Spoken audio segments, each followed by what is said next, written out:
அம்மா இருக்கின்ற பொழுது மாநில அரசாங்க நிதியில் இருந்து 6 மருத்துவக் கல்லூரி மருத்துவமனை கொண்டு வந்து அதை செயல்படுத்தி காட்டிய அரசாங்கம் அதிமுக அரசாங்கம்.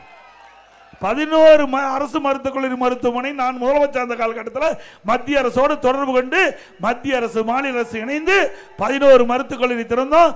அம்மா இருக்கின்ற பொழுது 6, 17 அரசு மருத்துவக் கல்லூரி திறந்து நம்முடைய மாணவ செல்வங்களுக்கு அதிக அளவு மருத்துவர்களாக படிக்கக்கூடிய வாய்ப்பை நாங்கள் உருவாக்கி தந்தோம். 7 சட்டக்கல்லூரி கொடுத்துருக்கிறோம். 10 ஆண்டுல 7 சட்டக்கல்லூரி அதிமுக ஆட்சியில் நம்முடைய மாணவ செல்வங்கள் குறைந்த கட்டணத்தில் சட்டம் பயிலக்கூடிய சூழலை உருவாக்கி தந்தோம். 68 கலை மற்றும் அறிவியல் கல்லூரி கொடுத்திருக்கிறோம். 68 கலை மற்றும் அறிவியல் கல்லூரி 10 ஆண்டுல மட்டும் கொடுத்திருக்கிறோம். 21 பாலிடெக்னிக் கல்லூரி கொடுத்திருக்கிறோம்.